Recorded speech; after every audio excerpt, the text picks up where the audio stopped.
This episode is dedicated to the legend that was Bob the Cat.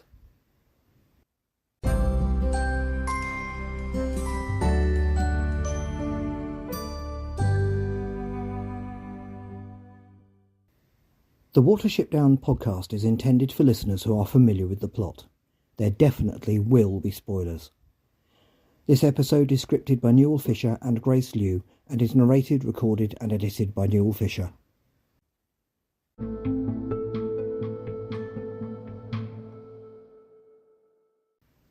Hello, and welcome to the Watership Down podcast episode 194, in which we will be looking at the characters of Acorn, Speedwell and Hawkbit. First though, I've received a message from Owsler member Grace Liu, whose ability to tell rabbits, particularly does, apart in the Netflix series far exceeds mine. She also makes a very uncanny suggestion. Quote, "Hi Newell, hope you're well. I'm still enjoying the podcast and I found it interesting listening to your perspective on the pros and cons of the Watership Down Netflix series. I'd just like to point out a few small errors in recent podcast episodes, albeit belatedly. I hope you don't mind. Firstly, in episode 185, you mentioned two does digging together and one calling the other sister. The doe who is first seen digging is Clover, and the doe who joins her and calls her sister is Heisensley. I think this is the moment that shows Heisensley accepting Clover as one of the group. Secondly, in episode 186, you say that a doe, possibly Thethuthenang, points out that there are only two guards, and Nettle responds with concern about how easily the does could get past them. Then a bit later you say that Nettle collapses and Thethuthenang says it's the heat.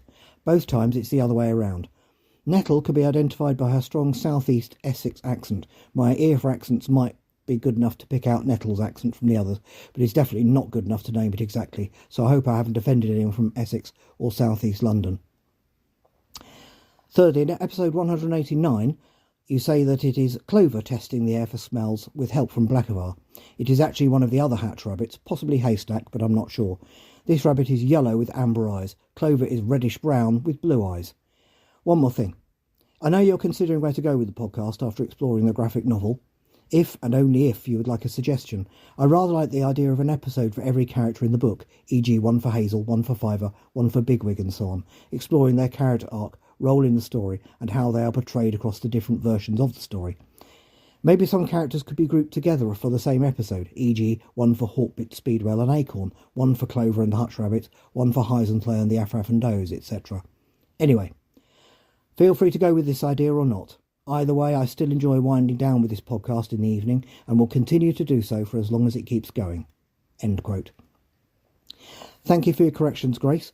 Your message will be added to the upcoming podcast index, as it does not just relate to the last episode, which is one of the criteria for inclusion. Now then, this message was sent on the Saturday before I made the decision to start these episodes with those exact three rabbits, Acorn, Speedwell and Hawkbit, but I didn't see it until after the episode went out, which is a bit uncanny. Or maybe it just means that this grouping is a good idea. Before we go any further, I think I should comment on the images of the three rabbits we will be looking at that I have used in the episode image. The first image of Acorn is a detail from the graphic novel, and, as far as I'm aware, it is the first definite portrayal of Acorn in any version of Watership Down. As I sadly do not have permission to use images from the graphic novel, which was only published last year, I have deliberately blurred and degraded the image. I will only need to do this for one more member of the group, Buckthorn. Very sadly, there is no visual portrayal of Speedwell in any version of Watership Down, so I have used a detail from the AI image I used in episode 102, which covered chapter 7 of Tales from Watership Down, Speedwell's story. As for Hawkbit, well, thanks to the 1999 to 2001 TV series, I was spoiled for choice, so naturally I chose an image of him trying to annoy Bigwig. I should also add that, with the time available, it has been very difficult to confirm the degree to which these three characters are involved in the three radio plays, but I have referred to the voice casts and whether they are named where relevant. Anyway, let's start our tributes to those 11 brave rabbits who left Sandalford Warren.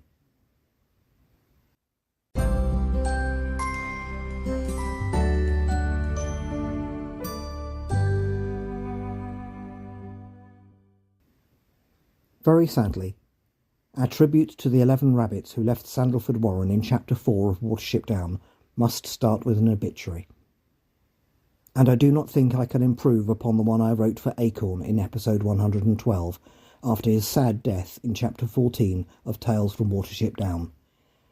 So, here it is again.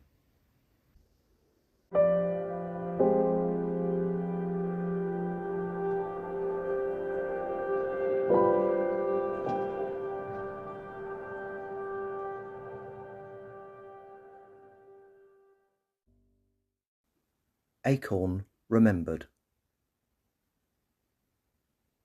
The death of Acorn in this chapter is truly one of the bravest and most authentic things that Richard Adams includes in Tales from Watership Down. For at the end of the main narrative of the original 1972 novel, not one of the rabbits who left Sandalford Warren with Hazel has died.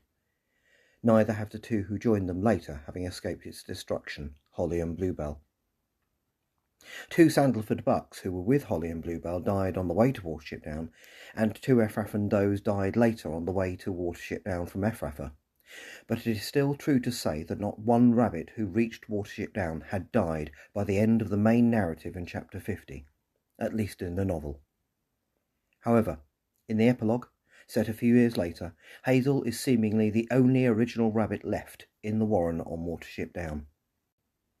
This means that, inevitably, every single rabbit we meet on Watership Down, with the exception of Hazel, has died at some point between the end of chapter 50 and the epilogue.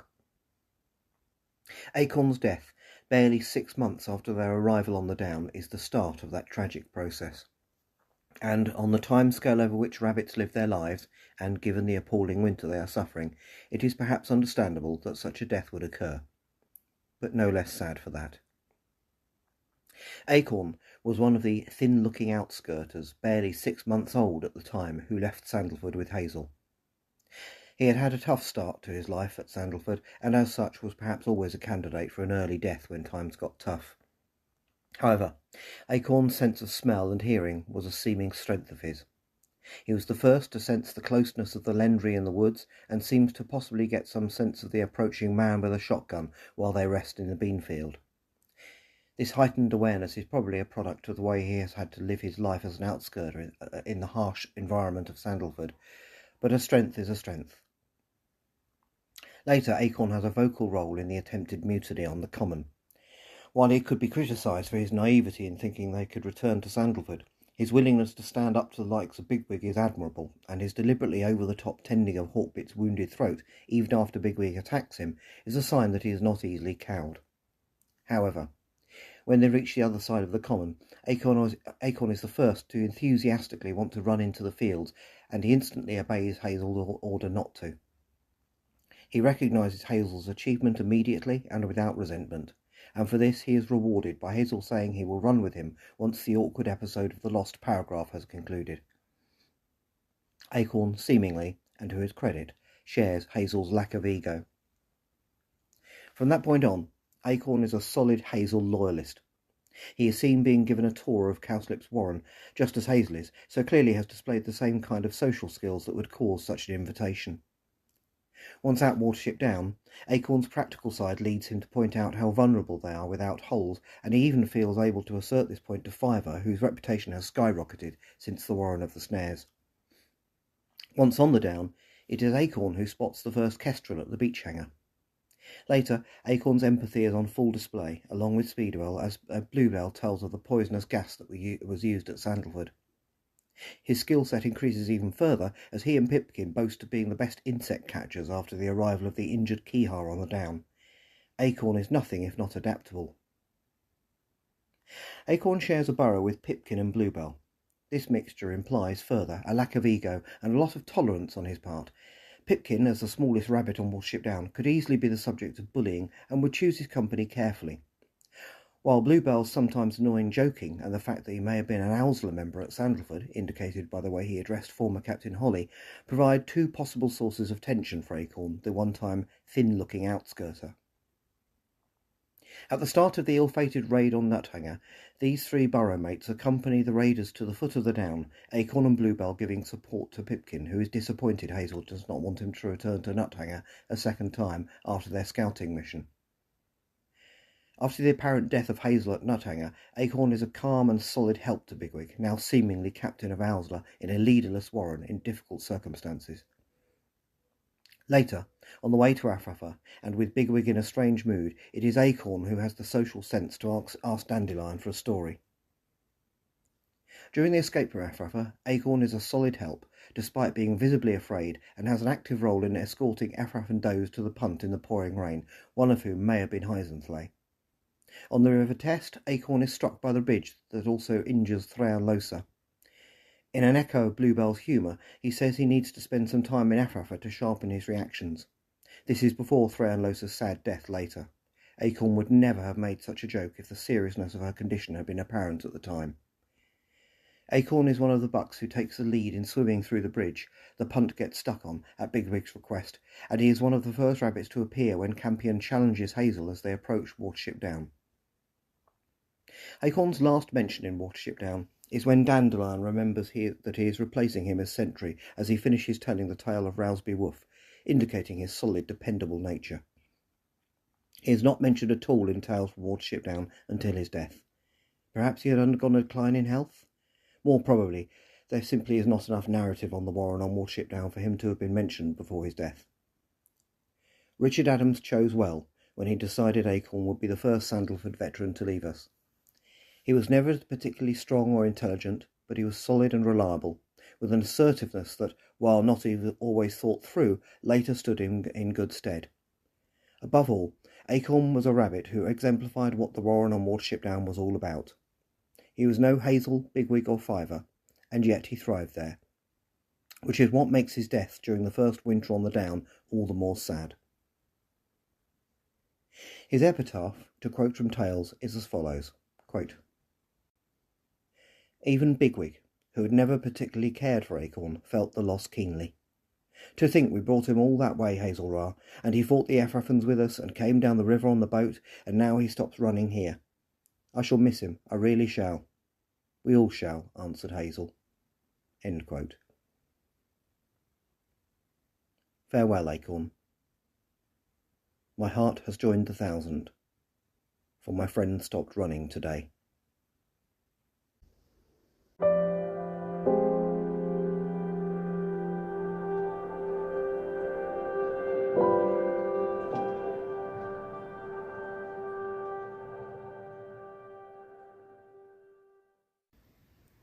Acorn, sadly, does not appear in any film portrayal of Watership Down, but he does appear in the graphic novel.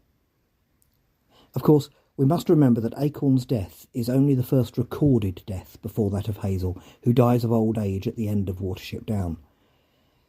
By the time Hazel Ra dies, it is safe to assume that all of his companions from Sandalford have left us. So, in a way, by mourning Acorn, we mourn all of them. However, part of mourning is to celebrate lives lived. So let us move on to those who made it through that first winter on Watership Down.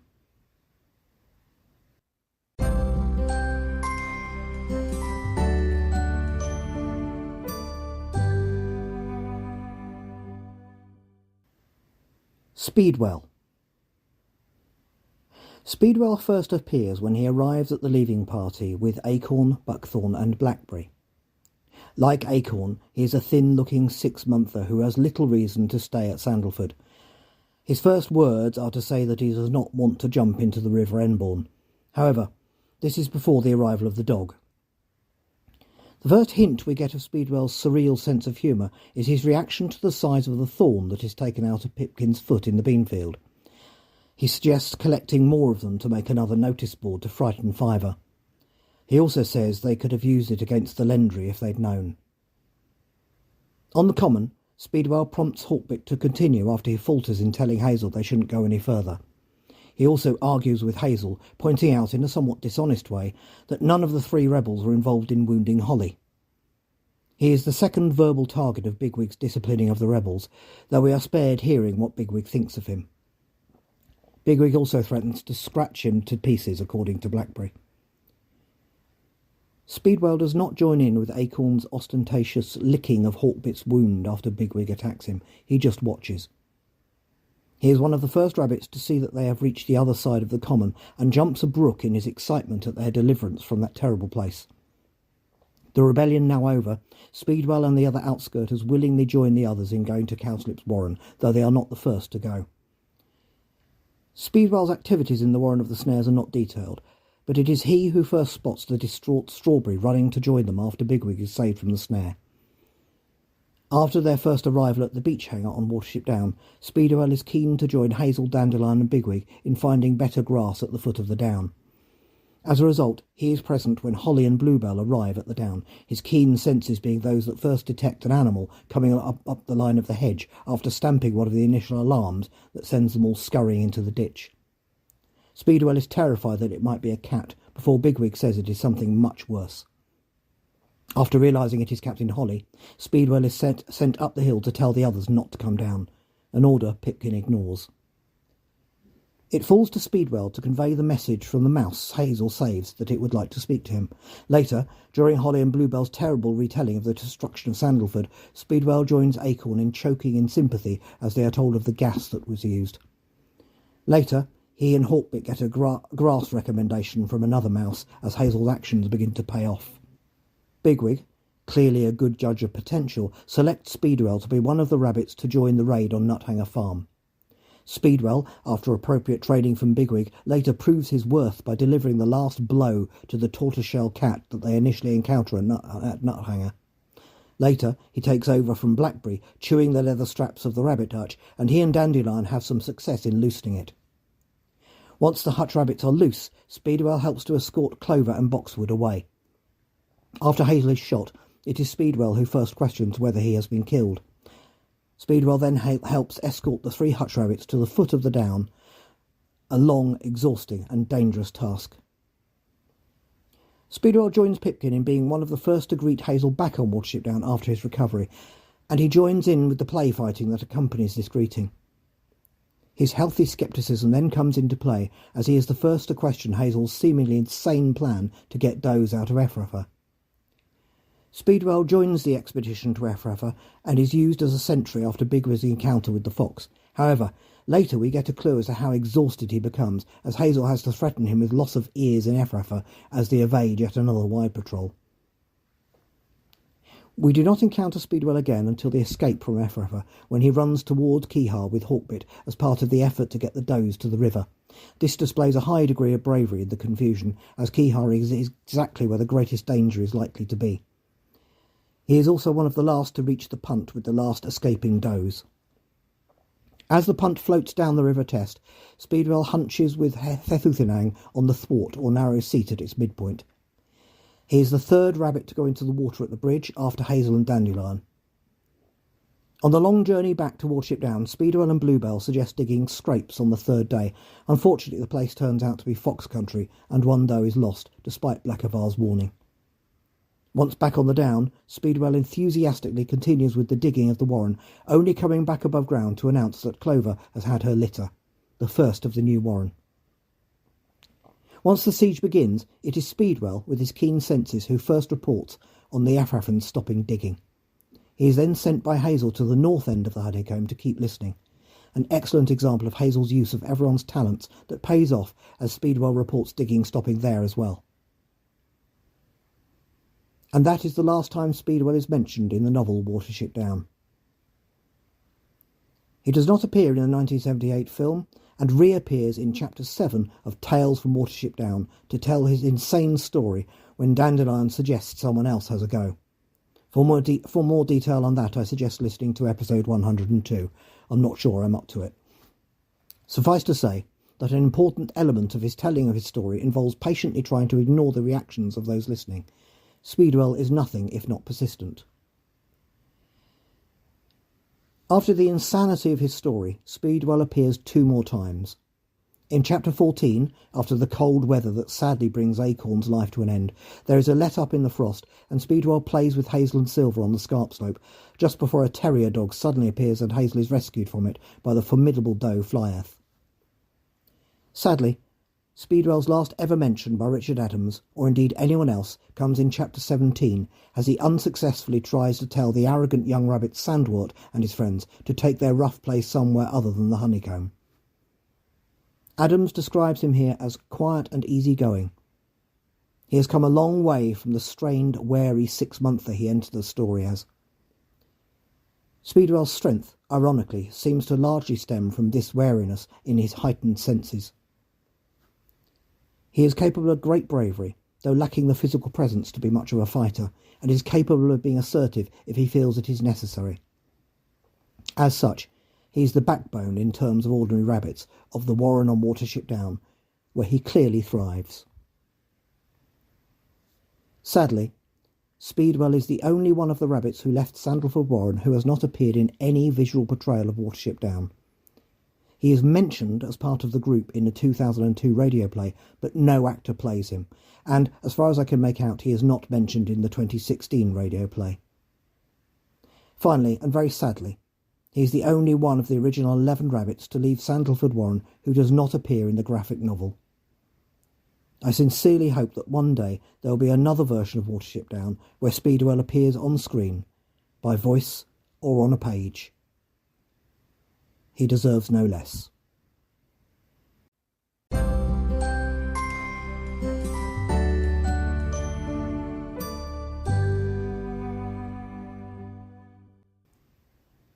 Hawkbit.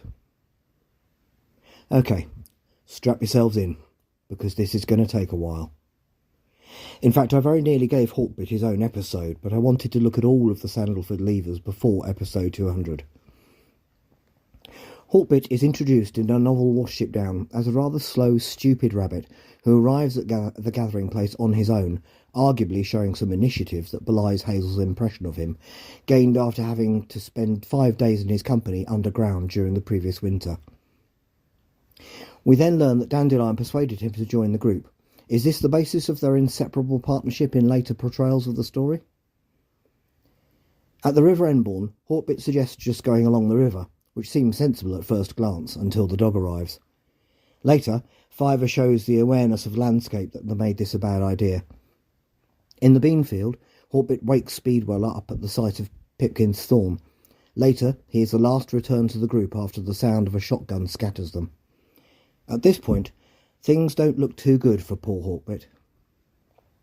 Later, on the common, Hawkbit tries to lead the rebellious delegation to Hazel to say they should stop and go back, but he clearly lacks the confidence to take this role. For his pains, and possibly because of his size, Bigwig bites him on the throat when he asks who is Chief Rabbit. He makes sure Hazel knows how bad the wound is by wincing as Acorn cleans it.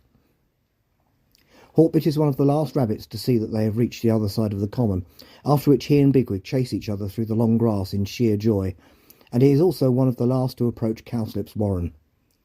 Later on, with his mouth full of flayrar, Hawkbit apologises to Hazel and says he would follow him anywhere. Later, Hazel admonishes Fiver about his reaction to Cowslip's warren by comparing him to poor Hawkbit on the common. When Bigwig is snared, the sight of Hawkbit running towards him reminds Hazel of their joyous arrival in this place where he and Bigwig played together. Hawkbit really starts to prove his worth as they arrive at the foot of Watership Down. He is less tired than the others, and so is selected alongside Dandelion for the first expedition to the top of the down. Immediately after Dandelion's excited celebration of how perfect the down is, he and Hazel realise Hawkbit is missing. Thinking they have lost him just as they reach their new home, they eventually find him at the old rabbit holes halfway up the scarp slope, and it is these that keep the new arrivals safe on their first night on the down. We next meet Hawkbit with Speedwell after their helpful conversation with a mouse about where the good grass is. Later on, he is pressed into service finding insects for the injured Keehaw. Hazel's impression of Hawkbit is clearly improving as he is selected for the raid on Nuthanger Farm, and his skill in finding places proves its worth as he locates the yard where the hutch shed can be found. After the hutch is opened, Hawkbit escorts Boxwood and Clover away with Speedwell and Blackberry, and they are also tasked with getting them to the down. He catches Bigwig's temper again as he is cuffed away from a sow thistle when Bigwig realises Hazel has stayed behind to retrieve Laurel and Haystack. After Hazel is shot, Hawkbit is one of the 3 rabbits who manages to get the 3 hutch rabbits back to Watership Down. We next meet Hawkbit as he requests the story The Hole in the Sky from Dandelion as the expedition to Ephrata pauses. That story is told in full in Chapter 5 of Tales from Watership Down, and it hints at some quite sophisticated literary tastes on the part of Hawkbit. But of course, his request is overridden by Bigwig, who insists on a far darker tale. After being posted as sentry with Speedwell after the incident with the fox, we next meet Hawkbit during the escape from Ephrata as he teams up with Speedwell. Hawkbit clearly has no idea how the boat works as they float away from Woundwort. He just follows orders, getting to the bottom of the punt when told to, in order to avoid being hit by the bridge, and helping to escort the does by swimming through the arch when the punt gets stuck. Hawkbit's last mention in the original novel comes as Hazel pushes past him, alarmed at Holly's behaviour as he runs back after spotting the Ephrata Great Patrol.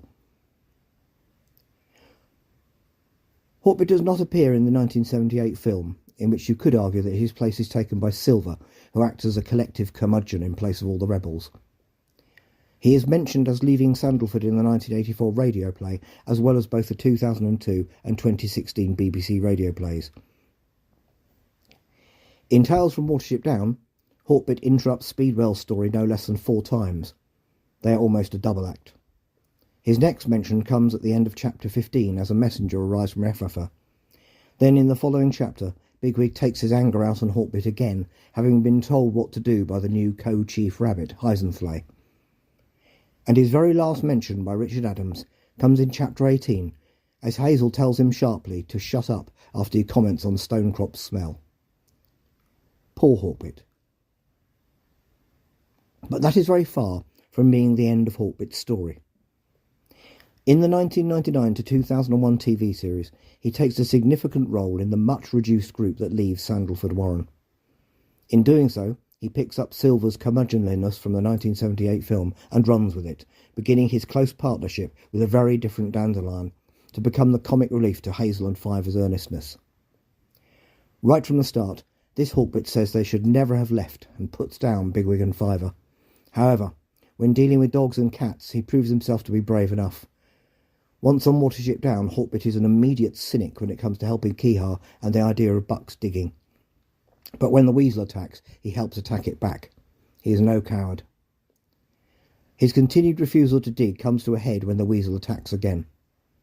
When Hannah the mouse comes up with a plan to trap the weasel, Hawkbit is then happy to help pin Bigwig to the ground when he insists he should sacrifice himself rather than a mouse. Having been persuaded at last of the need to dig, Hawkbit proves rather inept at it. Hawkbit tries to get out of digging by joining Bigwig's comedy Owsler, as I call it, but the comedy stops when they first encounter the Afrafans while on patrol. Hawkbit is not involved in the raid on Nuthanger, though the idea of more does joining them does interest him. To Hawkbit's considerable annoyance, he is picked for the first expedition to Ephrata. His main duties consist of hiding under the bridge where the punt lies, though he is nearly caught once by a patrol. Once back on the down, Hawkbit is put to work by Bigwig expanding the warren while Hazel is away with Primrose, who is basically Heisenflay in this series. Hawkbit also makes a sharp remark to Fiver that convinces him that his visions bring about bad events. Fiver's reaction of leaving the warren places him in danger, with the return of the weasel, and Hawkbit gets in trouble with Bigwig. The return of the weasel gives Hawkbit a chance to prove his worth again as they finally manage to chase it away. Hawkbit then has to reckon with Hazel for what he said to Fiver. He is then involved in a nearly disastrous vegetable raid on Nuthanger Farm before having his cynicism severely tested by his terrified discovery of the deep caves beneath Watership Down, during which he becomes convinced he has seen the Black Rabbit. He ends up lost in the caves in a blind panic, but eventually the secret river entrance is discovered that will allow them to reach Ephrata easily in secret. When the opportunity presents itself for Campion to be made an ally after Hazel rescues him in the greenhouse, Hawkbit expresses his usual cynicism. In Season 2, after Pipkin's capture by Ephrata, Hawkbit says they cannot sacrifice their best rabbits to save him. Fortunately, Hazel disagrees. Next, Hawkbit gets into some more farm-raiding shenanigans with Dandelion before getting involved in a rescue from a traffic roundabout when they escort the naive Hickory and Marigold back to Redstone Warren. Hawkbit's next adventure follows Hazel's bizarre decision to visit the Peak Varta with Kihar. He ends up lost in a human marketplace with Dandelion before ending up at the sea, which he hates even more, managing to comment negatively on male penguins looking after young and ending up drenched as they are trapped by the incoming tide. Having somehow made it back to Watership Down, Hawkbit is involved in the search for Fiver after he is abducted by Bark, the well-meaning badger in her orchard. With the return of the Afrafan menace, Hawkbit takes the role of Frith's messenger in the plot to make Vervain seem mad in order to rescue Campion. He then gets lost in the snow with the others during their attempts to get Flayra for the Festival of Frith. Finding the human mansion, Hawkbit says you should go to a forest if you want to see a tree when he sees a Christmas tree inside. He then helps the frozen bigwig as they are invited inside a nearby warren in a maze. But Hawkbit's cynicism seems justified as they realise these rabbits are being fed by humans. Fortunately, it all turns out okay, as it seems these humans have no ill intent. The following spring, the two con artists who pass themselves off as Prince Rainbow's messengers manage to get past Hawkbit's cynicism for a while. The next hazard are the sheep who invade the down, and Hawkbit and Dandelion find themselves having to dodge the eagle they attract. He volunteers to be the first runner in trying to entice a sheepdog onto the down to retrieve the sheep. After more Owlsler-based tomfoolery, Hawkbit is involved in the plan to shut off the caves after the Afrafans discover the hidden entrance. In Season 3, Hawkbit is involved in the final battle that destroys Afrafa. As the refugee Afrafans take up residence on Watership Down, annoying Hawkbit no end, we first encounter Hawkbit the Lothario as he and Dandelion pursue Heather, a doe from Afrafa, despite the fact that Clover is clearly interested in Hawkbit. There's no accounting for taste, I guess.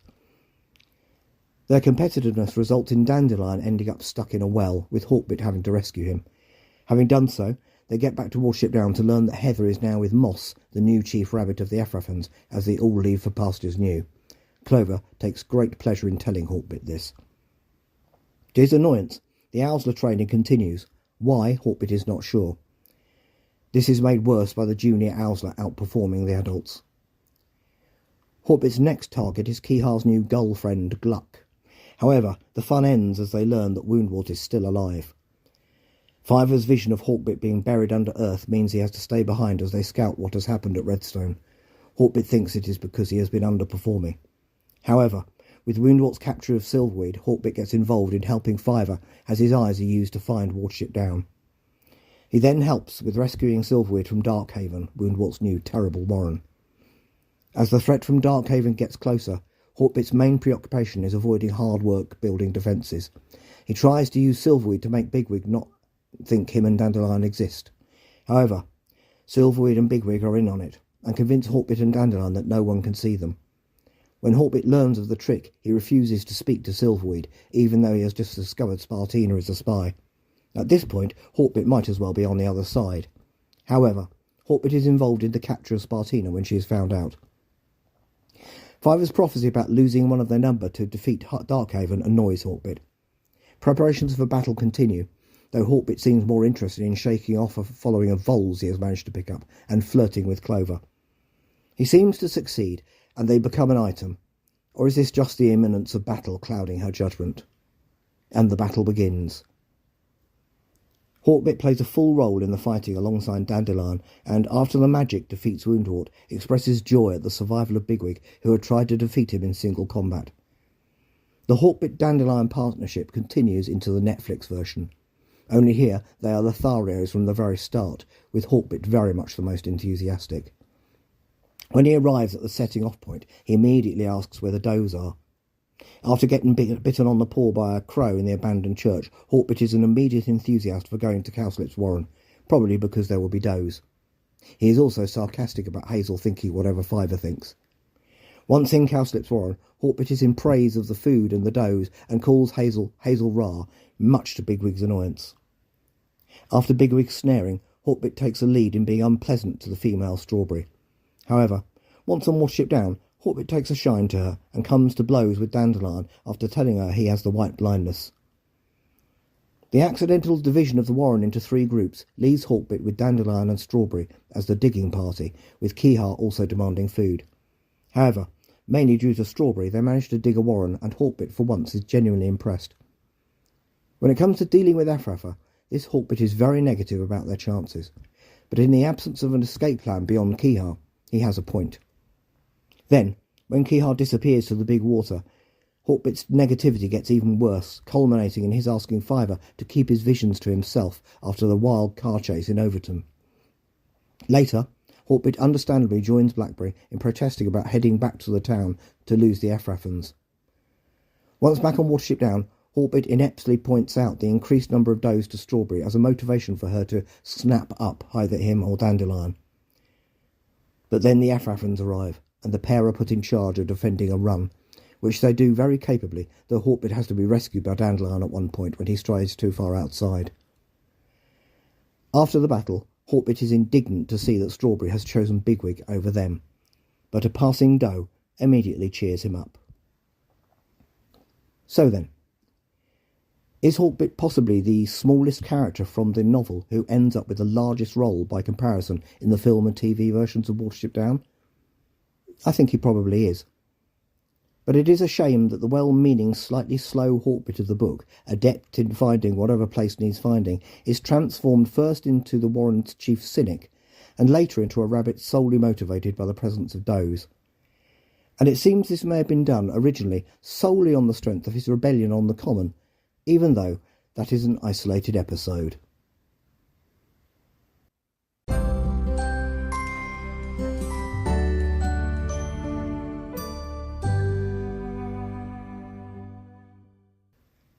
So then, these are the mixed fortunes of the three rabbits who wanted to turn back on the common. With the exception of Pipkin, you might argue that they are overall the least able in the group, and yet, under Hazel's leadership, they all come into their own.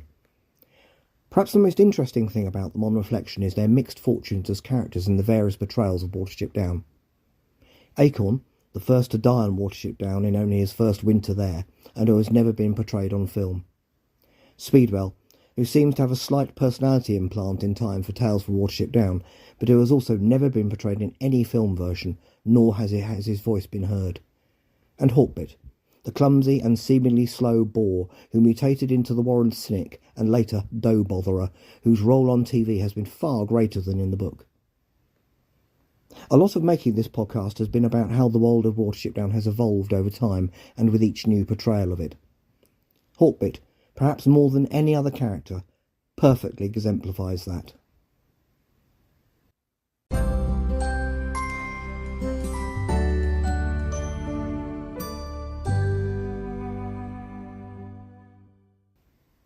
Next time, we look at Buckthorn, Silver and Pipkin.